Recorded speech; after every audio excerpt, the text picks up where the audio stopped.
Welcome to Hump Day Hangouts. This is episode number 567. Today is the 8th of October, 2025.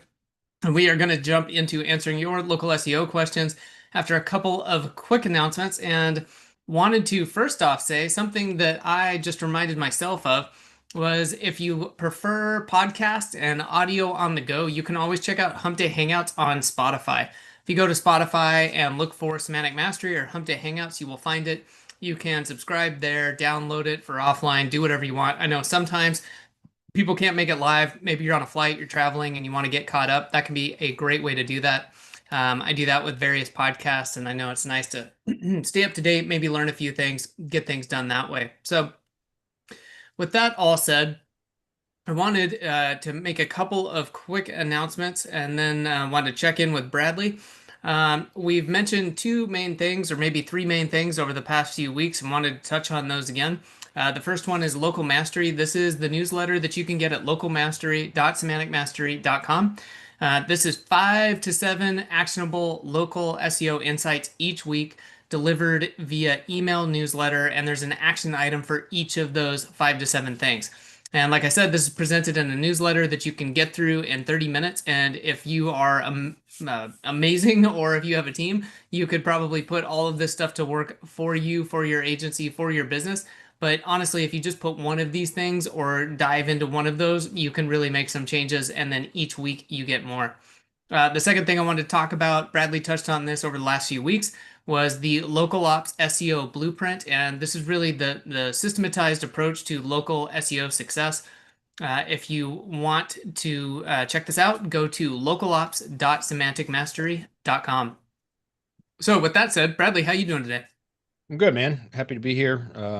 Been crazy busy. I talked about this a little bit last week, but I'm trying to develop an AI app or workflow in N8N. It was, this is not my area of expertise. And I had talked about before that I didn't really think that I should probably be trying to learn how to build stuff because I've got the agencies to operate and do marketing and sales and all the other stuff. But in this particular case, I'm developing a workflow to help replace a sizable portion of our personnel that are on the content side of the semantic links, link building service. In other words, we've got like 18 team members that are content like editors. They're the content team, which means they prompt AI to generate articles, but then they, human edit the articles and insert the links and embeds and all that kind of, and the images and all that kind of stuff. And but with AI capabilities, there's no reason for me to be continuing to pay that kind of cost and labor. So I wanted, I've got an AI dev team that like kind of does some development for me, for my agencies and for Semantic Mastery, et cetera, that I've got developing some other apps, but and other workflows, but I didn't feel right about contacting or asking them to develop a workflow that's going to replace some of their coworkers. You know what I mean? Like I just felt like there was an ethical, moral dilemma there that it just didn't sit well with me. So I decided to try to do that on my own, and I learned about Cinta.io, which kind of is an AI app that helps you build N8N workflows. And so I subscribed to that, and I started working on this last week. And I probably spent 25 hours over the last week on developing this workflow. And it's fucking maddening. I can tell you one thing I've learned. I don't want to be the content or the AI, the AI workflow developer. I don't want to be that. All right. I instead would rather find use cases and sell it and then have another team build it. So it's quite maddening because there's so much trial and error. And it's, the AIs, by the way, I'm sure a lot of you guys are familiar or have experienced this, but the AI always wants to please you. So like it's constantly saying when I go back to Cinta and say like, okay, this didn't work. This is the problem. I provide screenshots, all this, and it comes back and says, you're absolutely right. Like, I've identified the problem and I fixed it, and this time it's absolutely going to work, and it says this shit, and then I download the new file, import it to N8N, go through the whole testing process, same fucking problem again, and then it's maddening. And the reason I bring that up is because I think there's a place if somebody wants to learn how to develop that kind of stuff, it's wide open territory right now. But where I think there's opportunity is to identify how to like where can AI integrations and workflows be built to help streamline existing processes and things like that.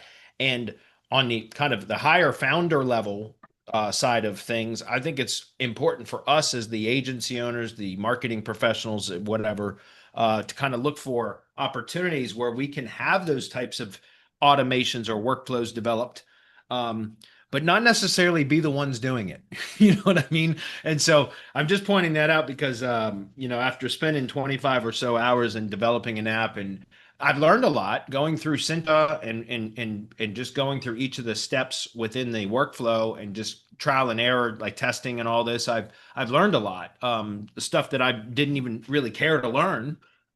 But now I know it just from the trial and error. And it's what I've learned is I don't want to be the one doing it. You know what I mean? So long story short, I contacted the dev team today and I just said, look, and I was honest. I was like, this is why I tried to do it on my own. I'm not really, I've spent way more time on this than I care to admit. And I need some help because I need to be working on the marketing and strategy and sales side of things, not the actual development side of things. And so I've got it quite far along. If we have time today, I might demo it just briefly to show you guys where I'm at. And then I'm stuck on this one of the very last steps in the workflow I'm stuck on. And that's what I finally reached out to the team today and said, look, I just need help. Truthfully, we're going to replace some of your coworkers with this workflow, but we're going to try to reassign them to some other tasks anyway. So I don't feel as bad about it. So, but anyway, I just wanted to bring that because I've spent so much time in it the last few weeks, and I know a lot of people ask about like AI development stuff and all that kind of. And what I've learned is it's really not something I have an interest in doing. I certainly have an interest in developing solutions for businesses, but I don't want to be the ones actually developing the workflows. You know what I mean? So Yeah. anyway, that was my introduction. Awesome. Well, Chris, I saw you popped on. How you doing today, man? Doing good. Yeah, like also struggling with AI stuff. Number one, since Upwork added the whole AI integration, like 90% of the applications are like absolute fake and absolute useless. So the whole hiring funnel added just a massive chain to the whole thing. So you can't hire like you did before. And the other thing on the API end, I don't know if you noticed that Google removed the what it's called, the ending that you can show like additional search results. So like for example, if you wanted to have the first 50 search results instead of just the Oh, 10, Oh yeah. yeah, yeah. that got removed. Good luck if you did any API, and even more luck if you tried to do it with AI because like it's still believing on the old stuff. Yeah. Yeah, that's caused a lot of havoc in the rank trackers too. So, Mm. Yep, um, but yeah, right All right, on. guys. Well, let's get into it. let's All do right. it. So, and if we have time, and if I demo what I was showing about with the AI app, but Chris, you gave me a pointer yesterday, I guess it was during a corporate meeting when I was complaining about the same thing that I'm complaining about now. And you said it sounds like the token window, like the you used up all your tokens in a particular chat because it kept repeating. So today, when I started back on that process again, every time I ran into problems where it would say, okay, it's fixed, and then I would download the workflow, upload it to N8 and test it, and it didn't work, I would go start a whole new chat. And I would just start a whole new chat window. And I was able to get past one of the sections that I spent 3 or 4 hours on that I was unable to get past before. In the first attempt, I got past it today because I changed chat windows. But since then, I ran into an issue that I've tried 5 different times, 5 separate chat windows, can't get it resolved. So that's where I finally asked for help. I recommend you use Claude for that or try some other AI Well, platform. Cinta uses Claude. All right, It then try uses Claude's GPT API Pro. for it. So you can actually select between a couple models, but Yeah, it's only I've two. But been there. Like yeah. if you think you're a coder and you can solve all your problems with AI, I wish you all the best and good luck. Yeah, it's challenging, man. I was on X the other I think it was last night maybe. I've been following a lot of AI stuff on X recently, and somebody calls it. I should have bookmarked it, and I may have, but I think he called it AI work slop. Like in other words, there's a ton of people out there trying to develop all this AI stuff, but if you don't have good processes and you just try to automate shitty processes, you still end up with what they call AI work slop. Like in other words, you've got a process that automates or semi-automates a sloppy work process. It's not really any good. You know what I mean? So part of the reason or part of the way to develop a better workflow or automation is to try to identify where there are problems in it before you try to automate it. Like through the process of trying to automate, you can typically find problems with the process, things that are inefficient or that are redundant, that kind of stuff. And so, anyway. All right, well, let's go ahead and get into questions. We don't have a lot, so we'll get into that and we can demo that app if we have time, if anybody's interested, and then we'll wrap up for the day. I'm driving back to Northern Virginia tomorrow to visit family for a few days, so I'm off tomorrow. I'll be driving all day. Here's the only few questions today. We have one from Mike that says, or a handful from Mike. The first one is, are any of the past or present live Twitch rank and rent videos on YouTube or inside the mastermind? No, that was specifically for live streaming. That's why it was on Twitch. I may get back to that eventually. I do like doing that, but it was I had major life changes with moving and all this other kind of stuff that caused me to get away from that. Right now, I'm just a little bit overwhelmed. So I'm not going to start that now, but I may start it eventually again. I likely will at some point once I get some of this stuff streamlined that I'm trying to do inside my agencies, and at which point I'll start that up again. But no, we didn't record or keep any of them because it'd be outdated by now anyway. That was 2.5 years ago, 3 years ago that I was doing that. Okay. Next question is, one of my directory listing sites is in an area or region within the city that I would categorize as the technology park or business park, and Wikipedia holds the knowledge panel. If you type in the name of that park into Google, my directory site comes up close to the top if inorganic if you type in the brand name of the park. But have you ever had success with overtaking a knowledge panel where Wikipedia page sits? If so, what steps would you take? I'm not sure because I'm not sure I fully understand the question, Mike. I'm not sure I understand. I know in the knowledge panel for various location entities, the Wikipedia page is referenced like in the description, right? Almost like a business description if it was a Google business profile. In a knowledge panel, if you see for like a location entity, a lot of the times that's all that will be referenced in the description area is a description extracted. It's almost like a meta description extracted from Wikipedia, and then it references Wikipedia as the source, right? It cites Wikipedia as the source. So if that's what you mean, no. Have I ever seen another website being referenced in that field for a location entity? No, not unless it's an actual Google business profile for like a park or something like that, if that makes sense. I don't know if that's the actual question or not. As far as overtaking the knowledge panel, meaning like, you don't really outrank a knowledge panel because the knowledge panel will be off on the right side, right? You can still rank number one though, potentially for the, technology or the name, the business park name or whatever. Potentially you could rank number one for that, but I don't know about overtaking a knowledge panel. Again, maybe I just don't understand the question. But let's just see if we can demonstrate that for a minute. Like we'll just use Pikeville, Kentucky as an example. So if this is what you mean, this is this is basically like a knowledge panel here, right? And this over here is part of it. If this is what you mean, like overtake that, meaning have it replaced with a website URL instead of Wikipedia, I don't think so. I mean, I don't know, maybe it's possible, but I don't think I've always seen this Wikipedia kind of reference in a location entity, if that's what you mean. So yeah, potentially you could still rank number one for it.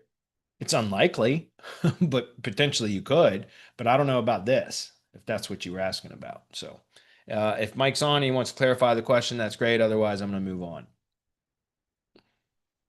Sammy, UI, okay. It says, how can do off-page SEO for a rank and rent site? Link building. Do a competitive link analysis first, determine what the other top ranked competitors are doing, the quantity of links, the types of links, the anchor text ratios, all of that, and then meet and exceed that with better links. Right? That's it. How can you do off-page SEO for a rank and rent site? That's exactly how you do it. right? Just that's all it is, right? If you have a GBP, you can do citations and all that other stuff too. But if you don't have a GBP, you're stuck with organic assets only. And I mean, you could still do semi like geographic, like partial geographic optimization, right? You can simulate like a physical location with a particular city and state or location modifier, but not an actual physical address, like not a street address. But you still are limited into what you can do as far as off-page SEO. You can build links. What else can you do? There's engagement signals and there's link building, and then there's citations and the kind of maps components of it. But if you don't have a GBP, and I don't know whether you have a GBP or not, but I'm just saying, how do you do off-page SEO for a rank and rent site, whether you have a GBP or not? It's all about looking at what are the kind of other off-page signals that and I just like to average that stuff out. That's what the competitive link analysis reports are for. And guys, remember, it's free training on our YouTube channel for exactly how to do that, right? Let's go to YouTube. We'll go to, let's see, YouTube Studios. Hold on a minute. If you just go to our channel, you can use the channel search function. In fact, let's just do that. I'm going to show you where to go. So just go to youtube.com/@semantic mastery. And then if you use the channel search function, do competitive link analysis, and you could probably just put competitive link in there and hit enter, and you'll see it come up right there, competitive link analysis for local SEO. That video, it's 1 hour and 8 minutes long because it's very thorough. It goes through step by step the process of how to create competitive link analysis reports using an Excel file with the SEO tools for Excel extension or add-on, and then a Majestic account. All you need is a Majestic Lite account. You have to have a paid account, though, in order for it to work. But then everything is done within the Excel file. All the data analysis and everything is done inside of Excel, if that's clear. And by the time you're done, you end up with, let me pause the screen for a minute, and I'll show you what it looks like.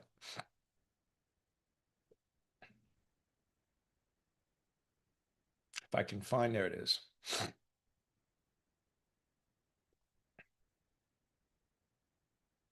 All right, so the competitive link analysis sheet looks like this when it's done, right? So, and you can do this for any number of keywords that you want to analyze, right? This shows the average number of links for the top ranked pages, the average anchor text ratio, and then I talk about how to get the topical. You can do this with Google or other tools, but these are Google's natural language categories that were identified on the top ranked pages for that particular query. And then here are the topical trust flow categories, meaning these are the topical categories that you should be trying to get links from because they align with or match up with the topical categories Google identified on the top ranked pages for that particular query, if that makes sense. And so this gives you all the data that you need to know how many links you can build, the anchor text that you should be using when building those links, and the topical requirements of those links in order for them to be given the most value or credit. Does that make sense? All of that is available in this training here. There's the link workbook template. So make a copy of that, or make a copy of it and then make a copy of the copy and then edit that copy of the copy to assign it to whatever project you're assigning it to, and then go through that process. That's going to help you to identify what you need to do. Okay. That's our standard operating procedure. Before I ever do any link building for any client at all, period, that's the first step always. Okay. Either a competitive link analysis or a full SEO audit, depending on what the engagement is. Is rank and rent still good for making $1,000 per month? Sure, but maybe not on one site. It depends. Remember, rank and rent is like where you rank the site, you lease it out. So it's a flat fee on a monthly basis for whatever it is that you charge. I find it difficult. I've found it difficult to highly monetize rank and rent on a rental fee. I found it's difficult to maintain the rental engagement or whatever with whoever it is purchasing it, because there's going to be good months where they get a lot of calls, and there's going to be slow months where they don't get a lot of calls. And whenever they get a lot of calls, you're not going to hear them calling you. They're not going to call you or contact you and say, hey, I want to send you some extra money because your site sent me a whole bunch of leads this month. But the moment that the site doesn't produce a lot of leads, you're going to get a call from them complaining about it. So it's funny how that works, right? when you get a bunch of calls, they don't hear from them at all. But when it's lower number of calls, you're going to hear from them complaining about it. And so that's why I found it difficult to manage or maintain rentals as a rank and rent type sites. It was much easier to monetize either on a pay per lead basis or on a revenue share basis, which is where I would get a percentage of any of the job price, depending on the engagement. I work with tree service contractors, but I've done a revenue share model before with remodeling companies. And it was a different monetization or compensation plan for them. But with tree service contractors, I get it's my preferred lead generation model or monetization method is revenue share, which is 10%. I get 10% of any lead that is generated that the tree contractor closes, or, that results in a closed job. They just get 10% of the contract price. Again, those kind of revenue share percentages, or how you split the revenue, how you split the revenue share, is going to be determined on an industry basis. And a number of variables will determine how you come to that, whatever the agreement is. In the tree service industry, it's quite easy because it's almost all labor. There's very little to no material costs, if that's clear. That's why what I'm saying is, with tree service contractors, it's easy to do revenue share, because it's just 10% of whatever the full contract price is of the job. That's what I would get. And that's how that's been my preferred monetization method for lead gen sites since 2014. When I first landed my first tree service contractor client. Ever since then, that's been my favorite model. When I do rank and rent, I'll only do like $99 a month for the site because I own the site, and I just, and rank and rent is usually just a foot in the door strategy for me to then upsell them on traditional retainer-based services to build their brand up. Does that make sense? So I don't care if the rank and rent site isn't making me a lot of money. If I can rent it out for $100, $99 a month, $100, that's $1,200 a year for a site that I ended up using to upsell the contact, the lead buyer into a full retainer-based plan. Where they're basically paying me $1,000 a month or whatever it is for me to then work on their brand. And I always use this as the kind of, justification for them doing both. And that is, I always tell them, like, look, it's in your best interest as a business owner to not rely on third party for all of your leads, right? It makes sense initially while you're trying to build your brand up, your business up, and generate leads, inbound leads on your own. It makes sense to buy leads from third parties. So I can provide that. But what I really recommend is that and that's why I do it for so cheap. And I tell them that. So that's part of the reason why I'm willing to rent you this site for only $99 a month, because it can help to supplement lead generation for you while you're investing in building up your own branded profile, basically, so that you can generate leads on your own without needing to rely on a third party provider for it. It's in and I always tell them, because as a business, as a trusted business advisor, it's my duty, my responsibility to make sure that you're aware of that, right? You should not be relying on third-party providers indefinitely for your leads, because then you never really have a safe and secure business, if that makes sense. And so for me, I always like to do the $99 a month rank and rent if I'm going to rent out the site. And that's a pretty easy way to, like I said, just make an upsell for retainer-based work. And then $1,000 a month is my average retainer for tree contractors. So is rank and rent still good for making $1,000 a month? Yes, but maybe not a direct $1,000 a month rental fee for one site. The way that I do it is use a $99 a month rental site to then upsell to a $1,000 a month retainer, if that's clear. So it's good. That's my approach anyway. Just to be clear, when I've done revenue share with a remodeling company, I would get 5% of their profit margin. That was the deal that I worked out. And so it was a company that I did electrical work for, actually, because that's when I started learning how to do SEO, is because I was an electrical contractor. I was a subcontractor for a home remodeling or a kitchen remodeling company. And but they did kitchens and baths and, sometimes additions and things like that. And I was the subcontractor, the electrical contractor. They subbed me out whenever they sold jobs. And so when I first started learning how to generate leads online for my own contracting business, then that was one of the first lead generation engagements I had, was with the kitchen remodeling company, and they're in Virginia Beach. They were called Coastal Kitchens. And anyways, I ended up starting generating leads for them. And we worked out an arrangement where I would just get 5% of the profit margin. So, an average at the time, this was 15 years ago, at the time, an average kitchen job was $40,000 on kind of the low end, and on the high end, $100,000. And so they would make roughly a 20% margin. They would roughly 20%, and then I would get 5% of that margin, whatever it was. And that's how I would generate leads for them. But with tree services, it was a lot easier because it's almost all labor, no material, little to no material costs at all. So it was just a flat 10% rate on any lead or contract that was closed. If that's clear. So, all right, moving on. Mike says, my client is starting to build out a brand new site or campaign or something, and has recently acquired a new GBP, which does have verified NAP, but 0 reviews yet. They do have an optimized website, and when you do a search at Google, their brand does show in the SERPs. They have not done anything else in the socials, no G-sites, no cloud pages, nor have a YouTube channel yet. In the past, you mentioned purchasing a PressAdvantage press release for new brands, but I believe you mentioned ordering an upgraded premium one. Is that right? Usually, I always talk about the first press release, if you're taking on a new campaign, or if it's a new business that's launching or whatever, I always like to do the first press release as kind of an announcement, to announce, something new is occurring at the company, whether it's a new website or whatever it is, and then use a premium for that. And then I talk about, I just did some training on this last week in the mastermind community, but then I always, I do press release stacks or silos. I typically do stacks now, which is slightly different configuration. But for each press release stack or silo, there's a top of silo or top of stack, a TOS press release, right? And that's whenever I do a stack or a silo, we're trying to target a specific topical or service category, like, service category, because I work in service-based businesses mainly.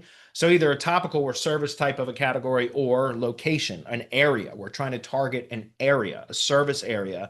So we're going to publish press releases targeting locations within that service area. And so a silo or stack, a press release stack or silo, whatever's at the top of that I recommend as a premium release. And then any subsequent supporting releases that are within the silo or the stack, depending on how you configure it, are just standard releases, if that's clear, standard distribution. All right. If so, what is the benefit of doing that versus a normal press release? Well, because you get the premium pickups, the premium distribution publications, Yahoo Financial, Globe Newswire, USA Today. I recently upgraded my PressAdvantage account again. So now the premium press releases went up again, but that's because we also now have USA Today in all of our, and when the release qualifies for that, if it's there are certain editorial requirements that it restricts, that won't allow certain press releases to be published on USA Today. But as long as we can meet the editorial requirements, we now have USA Today in there as well. And there's a number of others in there. Benzinga, I think, is another one. There's a few others. But yeah, there's a reason for it, because you get some really high authority links. And when I say high authority, I mean I don't mean domain authority, although that's true too. I just mean like you're getting reference on high authority domains. And I don't mean Moz's domain authority. Okay. Hopefully that's clear. All right. So anyway, but yeah, so I always recommend the premium as kind of the first press release when you're starting a new campaign, and then also at the top of any stack or silo. All right. I know PressAdvantage allows for a video embed. Would you suggest creating a YouTube channel first? Yes. Or, just having a YouTube video that's optimized for that brand, embedded, whether it's on the branded channel or not. Yes, it's certainly better to have it on the branded channel, but we do rep videos, David Sprague's reputation videos, for a number of white label clients, and we just upload those directly on one of my YouTube channels, and we will use those videos in press releases, and that's fine too. Remember, it's certainly more helpful to have the video uploaded onto the brand's YouTube channel.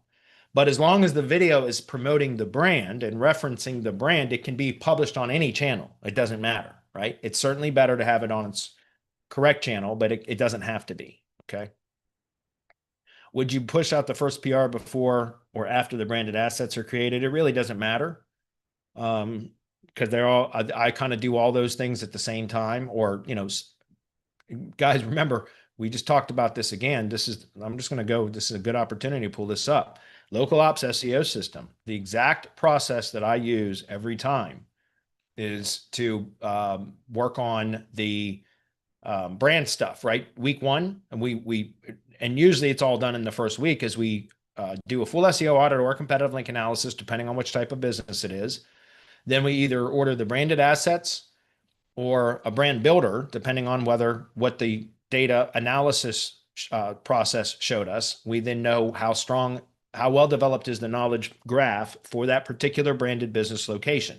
Depending on how well developed it is or underdeveloped it is, determines whether we're going to do branded assets or brand builder. Slight difference in these two. Brand builder includes a premium press release.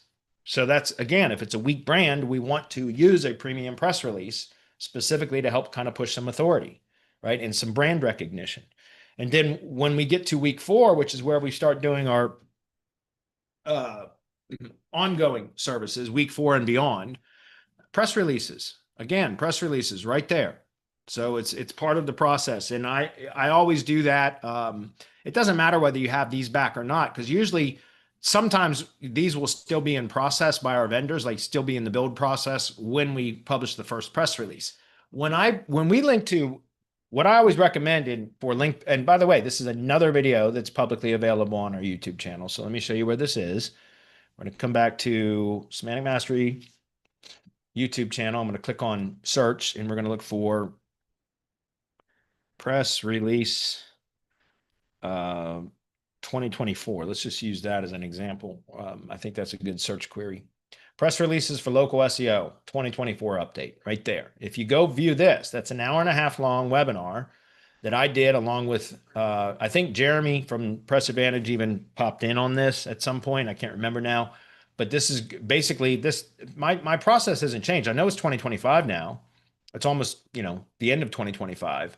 But my process has not changed much. I talk about this in here. There's diagrams in here at some point that show kind of the difference between a press release stack and a silo, that kind of stuff. And so this information is kind of contained within here. Again, this is available publicly on our YouTube channel.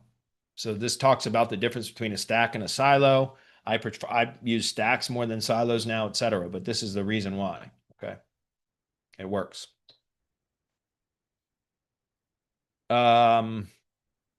Okay, so what I was going to say here then is in the press release, when especially like for the first one, and I didn't used to say this, but now I do, because AI has changed things, guys. Language models, AI search, AI chat, all of that has changed things. And so it has changed slightly in that now the target URL at the top of a stack release, right? So top of silo or top of stack release. Now I'm usually going to use a brand anchor to link to the main money site. If it's the first press release that you've ever done for the campaign, well, look at the existing backlink profile. Again, go back. That's precisely why we do either a competitive link analysis or a full SEO audit at the start of a campaign, so that we know exactly what we need to do. And by the way, the competitive link analysis report is the 4th component of the full SEO audit. So it doesn't matter whether we're doing a full SEO audit or just a competitive link analysis report. The competitive link analysis report is available in both scenarios, right? In both cases. So we know exactly what pages have, like what the backlink profile looks like of the campaign that we're going to be linking to. We know the anchor text ratio. We know the topical relevance of the link profile. All of that has already been determined, so that when we go to make a decision as to what we're going to link to with the press release, what we're going to promote, etc., we already know what the current backlink profile looks like of the site we're linking to. So we can select a page. Typically, we're going to end up, at the start of a campaign, we're going to end up wanting to link to the home page or with a brand anchor from the top of stack release. But previously, I used to always say use the ID page and the Google Map URL, not the CID URL, but the share URL or a review share URL or something like that. But now, because we want the association between the release distribution or publications, the release publications, and the brand, a direct association. So, I am actually using sparingly press releases to link back to the main money site, but it's not for link building purposes. It's for association purposes. That's why what I'll do is I'll look at Majestic. I'll go look at the domain and go to in Majestic, go to pages, and it will show the page URLs and how links have been distributed across inner pages of the site. And I'll look at it and see, like, is the homepage been overlinked to, which is often the case. And if that's the case, I'll look for an inner page to link to with the first PR, right? With a brand anchor still. And sometimes it will just be a brand anchor, meaning just the company with no modifier at all. Other times it'll be a compound anchor, which is a brand plus anchor, meaning brand plus a keyword modifier or brand plus a location modifier, or a combination of both, like a semantic triple, an entity association statement. This company does this thing in this area, right? That whole phrase. Either in any case, that ends up becoming a brand anchor, and I will use that to link back to the main money site, but I determine which page based upon the competitive link analysis report. And then the other target URL typically in the first press release will be the ID page or the PressAdvantage organization page. You understand? So the top of stack or top of silo release, now the only thing that's changed from this 2024 update and today is that I will now link to direct to the money site sparingly from only top of stack or top of silo releases. That's it. And like I said, I will identify which page to link to based upon the competitive link analysis report and the backlink profile analysis, etc. And then usually in the top of stack release, it will be a link to the money site and either a link to the ID page, a link to the PressAdvantage organization page, or a link to the Google Map share URL or review share URL or the knowledge panel share URL. Does that make sense? I've been testing with that too.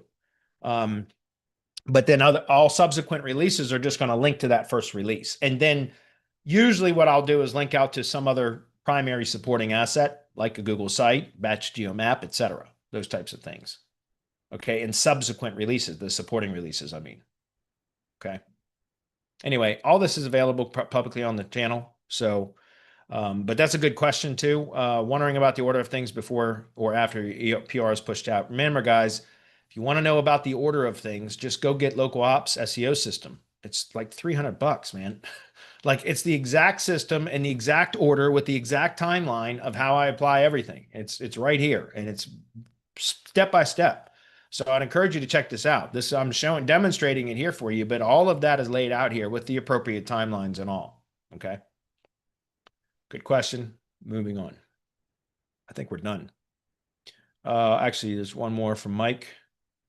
Excuse me, from Huzzy. Excuse me. This was, can you describe the site structure and heading, subheading entities you would use for an SEO and web design business? Sure. Yeah, stand by for a minute. Let me pause the screen. I've got some of this I can pull up quickly. Depends on the services you offer, doesn't it always? Here's the entity analysis topic, category and topic analysis document. I know you guys aren't seeing my screen yet. Just give me a minute. I'll go through this with you. I don't have time to break it down right now. I have a number of audits that I could share, but I didn't get permission to share those audits from my clients. So I'd have to, obscure the company name and any revealing details, information. But this is the document that I use to constantly update for when I'm doing audits and things like that. So let's go look at digital marketing. Right there. So, again, guys, depending on the services you offer, there's really kind of two things. There's online marketing is synonymous with internet marketing service, just so you know. And so digital marketing is broad. Digital marketing is inclusive of a lot of different, and again, just go look at the different Google business, or Wikipedia entities for this stuff. Let's see. Sorry, there's a gnat flying around right in front of me. It's driving me nuts. Digital 321 Digital. Thanks, Bradley. Is local ops training available within the mastermind? Yes, it is. 100%. If you join the mastermind, you'll get that included too. So there's the thing. You can buy local ops for $299 or come join the mastermind for $297 for a month and you get it anyway. And the webinars and the community and everything else, so your choice. But yes. All right. So anyways, this guy's in my audits. I always break down the Google business categories into their entity components. What do I mean? I mean, all Google business categories are created from entities. Sometimes it's a single entity that is one and the same or synonymous with the Google business category. Other times it's multiple entities combined to create one category. Do you understand? And that's what this is the breakdown of. It shows it.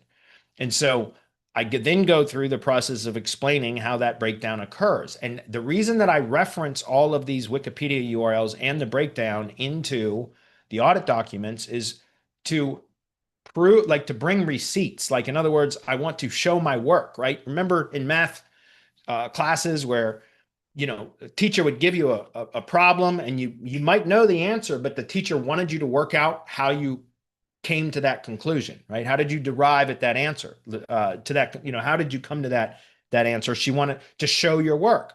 So that's what I do. I don't want to just tell people, do this and you're going to get better results. I always want to show why it's better results and the logic behind it. And so I explain very thoroughly in my audits how we break these things down. So where was I? Let's see, back here, digital marketing agency. So I bring this up because it depends on what services are offered. Like, for example, web design is its own separate entity. It's not really part of digital marketing. It's not really part of online marketing. It is a component. It's tangential, right? It's nearby. It's adjacent, but it's not under the same kind of umbrella. And so internet marketing service, which is the kind of primary, well, actually, let me back up. I typically recommend people that offer things like web design, as well as SEO and PPC and social media marketing and all these other kind of things. I usually recommend that people go with marketing agency as the primary category because it's broad. A lot of other companies will also, like a lot of full service agencies, also do graphic design, right? Again, that's another service that's a standalone entity. So marketing agency makes sense to be the broader kind of primary Google business category because it's all inclusive of these other more specific subcategories, sub-service categories. Do you understand? But internet marketing service is really the appropriate, most relevant category for SEO, for social media marketing, et cetera. And so just to kind of explain that, let me click on this and we'll open it up. And you'll see internet marketing is synonymous with digital marketing. It's an entity variant. And so if you click on digital marketing, you can see over here kind of the key concepts of digital marketing, right? And there's kind of a warning here that says that this is written not like, like it's not written like a lot of the Wikipedia articles that they expect or whatever, but it doesn't matter. You can still get some really good information from here, right? For example, like online methods used to build brand awareness, search engine optimization, search engine marketing, social media marketing, content marketing. So you see, these are subcategories of this digital marketing entity. They're subtopics, I should say, right? This is the topic. These are subtopics, but subtopic doesn't mean that it doesn't also have its own standalone entity, right? It can be its own entity. It can be a more specific entity that is part of that is also included or part of a larger, broader entity, if that makes sense. And so you can see that SEO has its own Wikipedia page, means it's its own entity, right? It's a subtopic, a sub-entity, so to speak, of digital marketing, but it's still its own entity. Search engine marketing, also known as PPC, has its own entity, right? But it's also part of a larger, broader digital marketing entity. Okay, hopefully you guys understand that. So next we have online marketing, right?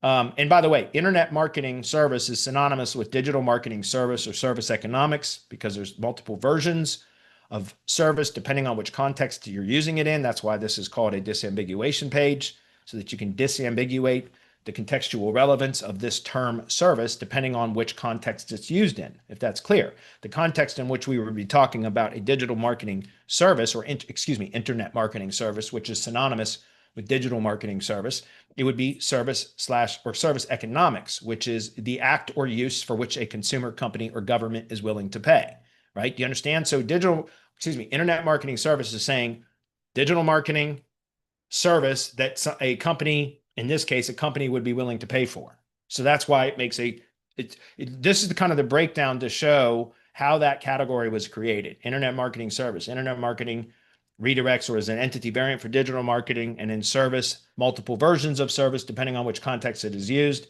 And service economics is the appropriate context here. So that internet marketing service is really a combination of these. This is how we got to that, if that's clear. Right. And then you got things like I mentioned before, that are more subtopics. So why I'm talking about all of this right now is to understand the hierarchy of these concepts, because you have to understand that in order to structure the site properly. If you don't, if you just do everything flat as all top level pages, you can destroy the performance of the site. If you place everything under a particular silo and it's not proper, it's not structured properly, you can destroy the performance of the site.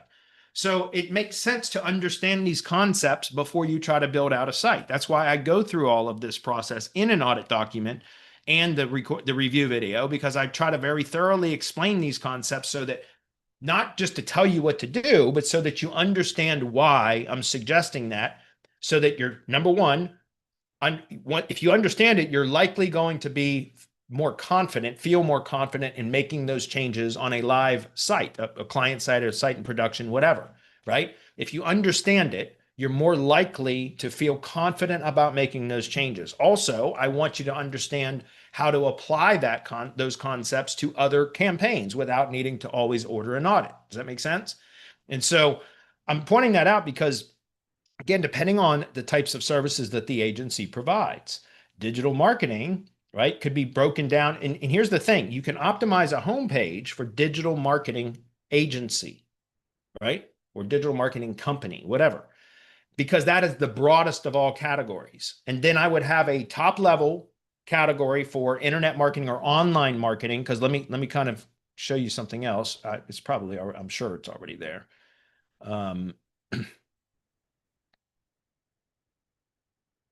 It's interesting that I don't see that in there, really. It should be. I don't know why it's not. Let's go take a look at that. Online marketing or online advertising is the official name, but they're all mean, there's online marketing as a synonym for it. So it's an entity variant, but let me just show you what I mean. Online advertising, right? This is also known as online marketing, internet advertising, digital advertising, or web advertising. Do you understand? And so this is where I'm saying what I would do is for a agency site is the homepage optimized for digital marketing agency or digital marketing company. Okay. Then, and that's it. That's the homepage is optimized for the broadest kind of category. And then you're going to have service categories for each top level service that the agency provides, right? So if they do online marketing and advertising, right? Then you would have like an online marketing or internet marketing services category, right? And then underneath that is where you would reference search engine optimization, local SEO, social media marketing, email marketing, content marketing, right? Those are all subcategories of internet marketing or online advertising, online marketing, whatever you want to title it. All of these are synonyms. You can choose any which one of them that you want to use, right? You can also click on tools, what links here, hide transclusions and hide links, and you'll see all the entity variants or synonyms there as well. You see what I'm saying? So you can pick any one of those terms. They all basically mean the same damn thing.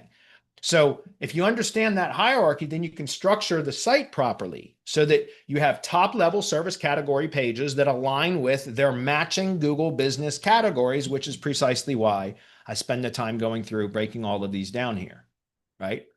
So then if the company does web design, right? Website designer is the Google business category. In Wikipedia, it's web design, right? But you see, that's an entity variant. It means the same fucking thing. So it's perfectly fine. But then I would have a separate service category on the site for web design or web design and development, right? Web development is also another, right here. You can see the Wikipedia page right there for that. Web development is, but they're very closely related. So you can often combine those two in the one service category under the Google business category is website designer. But web design and development can fall underneath that service category, if that makes sense. Right? So hopefully you get what I'm saying. But like if they do graphic design, right? Graphic design could be a whole nother service category. And again, going back to here, you would match that up with graphic designer is the service category, but graphic it's corresponding category as well, or excuse me, topic as well, entity page, right? So that's how I do it. I, again, understand the hierarchy, and then you can figure out how to structure the site properly. Why I say, look, you want to put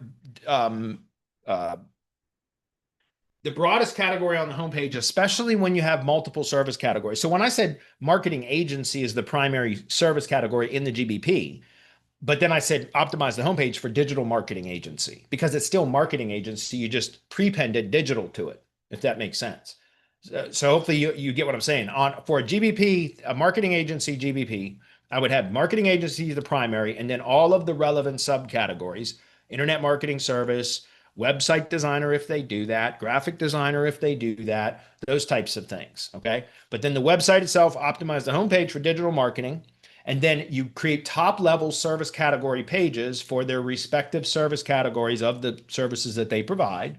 And then you identify the top level Wikipedia topics and the subtopics, which is what I just showed you. And then you start creating pages in that appropriate, with that appropriate structure, right? With that same hierarchy as how Google understands it, which is the way the Wikipedia has it shown, really. So hopefully that's clear. On the top level page, by the way, so for example, online advertising or internet marketing. So that example that I just made, right, where you would be using a top level service category, that underneath that you would list search engine optimization, local SEO, social media marketing, etc. Right. So that would be a top level service category.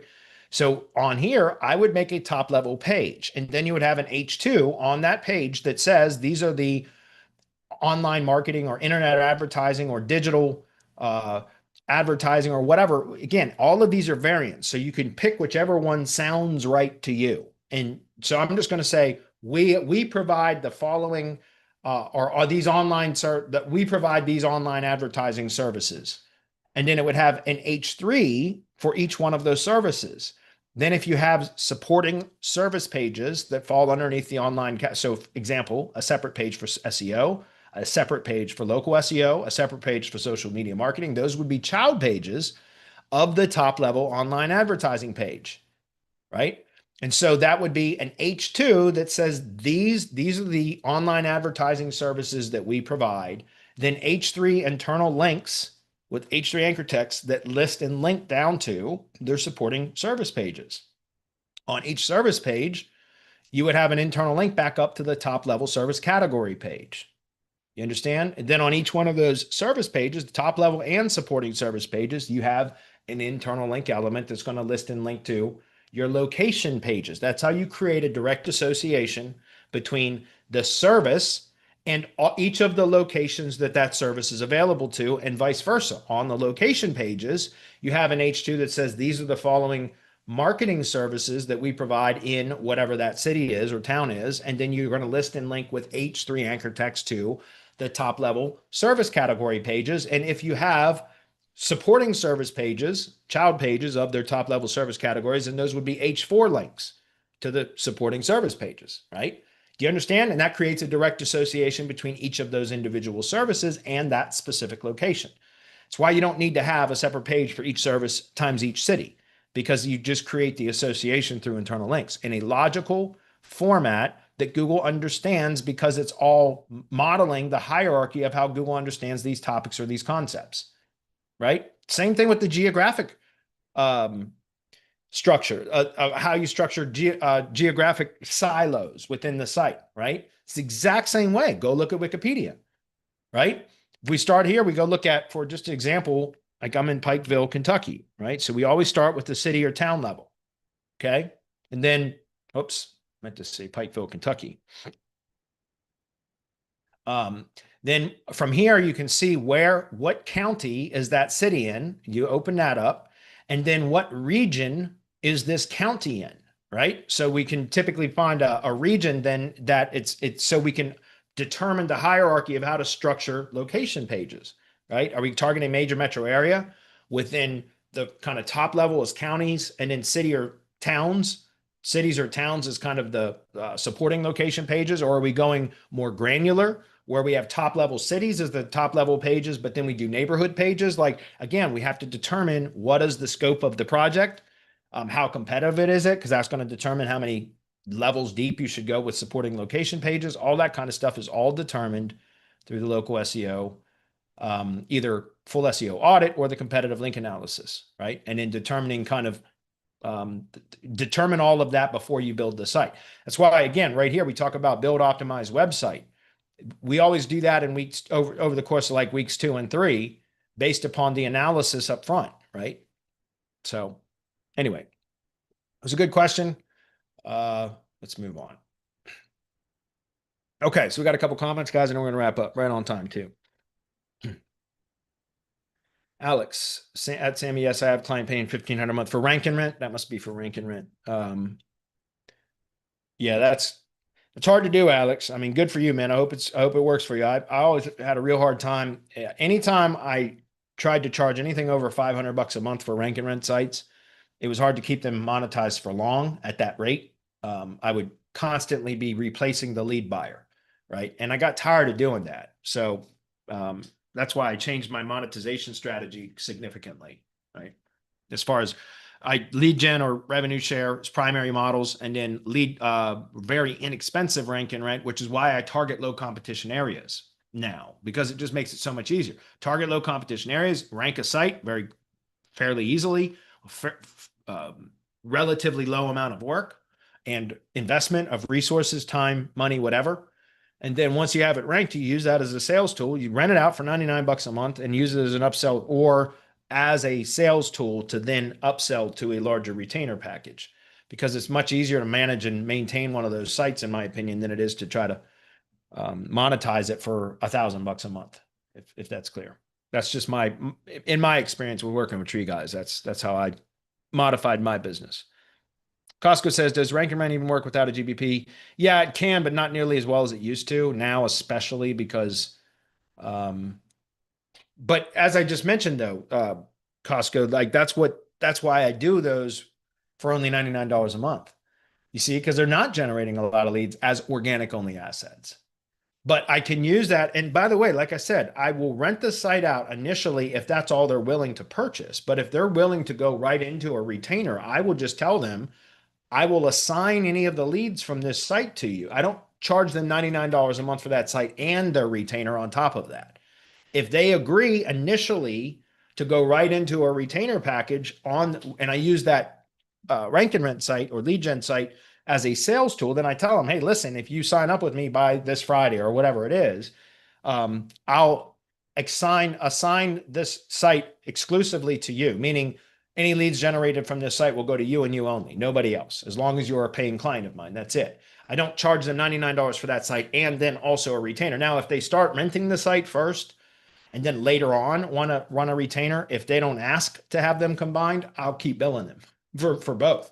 But if they ask to have them combined, I'll combine them, if that makes sense. You know, if they ask, sure, I'd say, yeah, that's no problem. I'll just go ahead and cancel that subscription and we'll just wrap it into your existing retainer, if that's clear. So that's part of the reason why specifically I don't charge a higher price for organic only rank and rent assets, because they really don't produce a lot of leads. Why do you not like using press releases for link building? Because it's the same set of referring domains. You should know this, right? If you keep hitting the site with links from the same set of referring domains, there is diminishing value very quickly. There's diminishing value to any subsequent links from the same set of domains. You create a footprint and a pattern. Don't do it, right?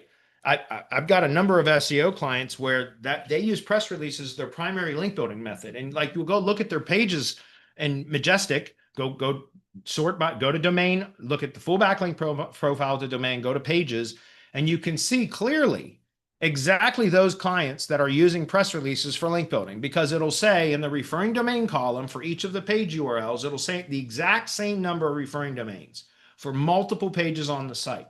And then a lot of the times, the poor bastards use keyword anchors, either topic or target anchors. And so it's, referring domains will say like 67, and it'll be 67 referring domains for 8 pages on the site, the exact same number. And then you go look at the anchor text ratios, and it's keyword anchor. And even if they do a brand anchor, it's still the same set of referring domains. There is diminishing value to receiving multiple links from the same referring domain. That's why we don't do that. At Semantic Links, we make sure that we keep track of what we're linking to from each of our resources, our link sources, so that we're not duplicating links to the same brand. Not even to, look, I'm talking about specifically the website, linking from press releases direct to the main website. But we don't even link from the same link sources to various properties within the branded assets of a brand, because that creates a footprint too. You see what I'm saying? So that's why I said I'm very, very careful about what I link to with the press releases, and it's not for link building purposes. It's for brand association. Okay. Costco says, can we assume that whoever is ranking for the most competitive search query in the most competitive location has the best site structure? No, not necessarily. So we can just copy their structure. No, because there's a lot of other variables there, like brand authority, like how the history of, like, literally how well established is the company. There's a number of off-page factors and variables that are included or that are taken into consideration when it comes to local search. There's no question, right? I mean, I've talked about this many, many times before, but if there is a business that is doing a lot of offline marketing and advertising in their local area, where it's maybe unintentionally, but it's causing consumers in that area to go to Google and search for the company by name and then click through, that alone can cause a site and a brand that has no business from all other SEO metrics, no business at all ranking. And they can rank exclusively from that sort of activity, right? We all call it CTR, but I'm not talking about manipulating CTR. I'm talking about generating real click-through rates from real consumers in an area because of, social engineering, which would be like, again, yard signs, newspaper ads, or any sort of direct mail, radio ads, cable TV ads, anything at all where a consumer in the local area can see the company name and they go to Google and search for the company and then click through. That can rank a terribly optimized site all day long if it's done properly, right? And I see it all the time in audits and competitive link analysis reports. So there's a number of other variables that you have to take into consideration. That's why it's important to have the site structured properly in the best way possible, because there's a lot of other variables that you don't really have any control over. And so you want to try those that you do have control over, you want to optimize as much as possible, so that in the event that some of those other areas you don't have any control over are not being optimized or done properly, you still have a good chance of performing well, right? But again, any sort of kind of socially engineered CTR, like not manufactured CTR, but real Google user profiles that Google knows are real people searching and clicking, can rank a terrible site all day long. If it's done right, it can, and those search and click signals are maintained, you can keep that site ranked. Even with no, like, shitty backlinks or terrible on page and everything. It's all about brand authority. I'm telling you guys, I've talked about this for over a year and a half now, for sure. The two most important things in local search right now are branded location authority, number one. Number two is site efficiency. So if you have enough branded location authority, all the other things can have problems and you can still perform really well, including site efficiency. That's why you can't just rely on, well, if I just copy the top ranked competitors. No, because what are the other variables that are causing them to rank? You have no control or even idea of what those are, right? Okay, guys, I got to wrap it up. It's 5 o'clock. Appreciate you guys. Thanks everybody for being here. We do have, for mastermind members, I have rescheduled tomorrow's mastermind webinar for Friday because I'm going to be traveling tomorrow. So it's on Friday instead. Check the mastermind community webinar and event schedule and you'll see it. And you can update your RSVP or just watch the recording, but we'll see everybody on Friday. Thanks, guys. Bye, everyone.